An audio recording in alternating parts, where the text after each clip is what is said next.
یہ ملک میں ہمارے جو ازل سے ایک بحث چلی آ رہی ہے civilians versus the military mindset کہ ایک کھوتے نے انہاں نوں کچھ جاندا نہیں، اسی کران گے تے معاملات ٹھیک ہو جان گے تے ٹریک تے چلن گے، یا پھر یہ جو میول ہے یہ کارٹ کے آگے ہوگا تو کارٹ اس کو چلا رہی ہوگی تو میول جو ہے وہ صحیح پرفارم کرے گا،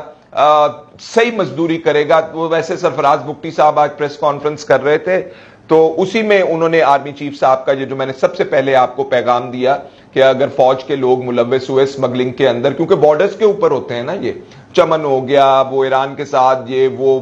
افغانستان کے ساتھ، سارے بارڈرز کے اوپر فوج ہوتی ہے، تو اس لیے آرمی چیف صاحب کو تشویش ہے اور یہ وہ بات پہلے بھی کہہ چکے ہوئے ہیں، اور اپنی ایک اندرونی میٹنگ میں بڑی امپورٹنٹ میں انہوں نے یہ میسج کمیونیکیٹ کیا تھا جو کہ بالکل درست تھا کہ دیکھیں اگر سمگلنگ ہوتی ہے بارڈرز کے اوپر سے تو پھر کس کا نام آتا ہے؟ نام تو ہمارا آتا ہے نا کہ فوجی اتھے کھلوتے ہیں تو سمگلنگ ہو رہی ہے۔ تو اگر 10% بھی عاصم منیر صاحب نے فرق ڈال دیا اس کے اندر سمگلنگ اور یہ اور دیگر ایرانی پیٹرول اور یہ اور وہ، تو میں کہتا ہوں کہ جی بڑی ہمت ہے، لیکن سوال پھر وہی رہے گا کہ یہ جو سویلین حکومت ہوتی ہے یہ اتنی انکیپیسیٹیٹڈ مفلوج کیوں ہوتی ہے اور یہ حالات کیوں ٹھیک نہیں کر سکتی ہے؟ سوال پھر بھی وہی رہے گا۔ اچھا جی واپس آ جائیں ذرا کہ جو خبر چھپی ہوئی ہے کہ پاکستان عالمی بینک سے قرض لینے والا سب سے بڑا ملک بن گیا۔ پاکستان عالمی بینک سے قرضہ لینے والا سب سے بڑا ملک، کیا اعزاز پایا ہے ہم نے؟ ہمارے اعزازات جو ہیں وہ اسی نوعیت کے ہیں۔ عدلیہ جڑی ہے وہ تھلوں دی شروع ہوندی ہے، 136واں نمبر ہے جی عدلیہ کا، 136th۔ they do not know how to deal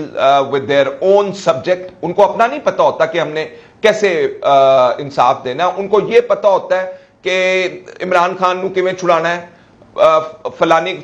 political cases کو پہلے کیسے لگانا ہے۔ تو یہ کیسز جو ہیں وہ پریسیڈنٹس نہیں لیتے پاکستان کے کہ عام بندے کا کیا حال ہے۔ عام بندہ جائے بھاڑ میں،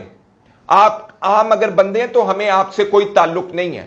آپ کیا ہیں؟ آپ تو پتہ نہیں ٹیکس بھی نہیں دیتے، پرچون کی دکانوں پہ آپ سے ٹیکس لینا ہے ہم نے۔ اب یہ جو حکومت ہے جو ڈراسٹک میئرز انٹروڈیوس کروا رہی ہے اب یہ ٹیکسیشن کے حوالے سے، اب آپ پرچون کی دکان پہ جائیں گے نا تو پائیے نو جدوں ٹیکس لگے گا وہ آپ سے لے گا پائیا، وہ جو دکان والا ہے وہ خود تو ٹیکس نہیں دیتا، اب اس کو ٹیکس نیٹ کے اندر لائیں گے تو وہ کس نے دینا ہے ٹیکس؟ اس نے اپنی جیب میں سے تو نہیں دینا، اس نے آپ سے لینا ہے، وہ ہزار ہیلے بہانوں سے آپ سے وہ لے لے گا۔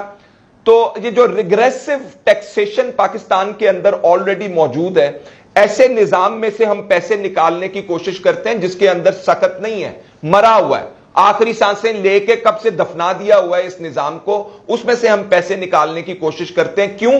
بناتے بناتے تو ہم کچھ ہے نہیں۔ بجلی کی کاسٹ کی آپ بات کریں تو بیڑا غرق کر دیا ہوا ہے ان لوگوں نے، کھا کھا کے پیٹ اتنے بڑے ہو گئے ہوئے کہ لسٹ جو ہے اس کے علاوہ اس کے اندر اب کوئی چیز ہے نہیں، وہ صرف بھرنا ہی ہے۔ اور جب آپ کو یہ عادت پڑ جاتی ہے حرام خوری کی جب آپ کو عادت پڑ جاتی ہے تو then there is no limit، پھر اس کی حد کوئی نہیں ہوتی، ایک پستی کی حد کوئی نہیں ہوتی اور ایک لالچ کی حد کوئی نہیں ہوتی۔ تو وہ ہم نے بیڑا غرق ماشاءاللہ ہر پاکستان کے آپ شعبے کے اندر دیکھیں گے بیڑا غرق ہم نے کر دیا ہوا ہے، کیونکہ ہم چوس چوس کے اس کا خون جو ہے ہمیں عادت پڑ گئی ہوئی ہے اور خون آشام درندے بنے ہوئے ہیں۔ اچھا جی وہ جو ٹیکسیشن والی میں بات کر رہا ہوں ریگریسو، وہ تو آلریڈی ہم صابن پہ بھی دے رہے ہیں، آلریڈی ٹوتھ پیسٹ کرنی ہوتی ہے جو آپ بڑی ٹوتھ پیسٹ کی بجائے اب چھوٹی ٹوتھ پیسٹ گھر کے اندر لے کے آتے ہیں جس کے اندر آدھی ہوا بھری ہوتی ہے،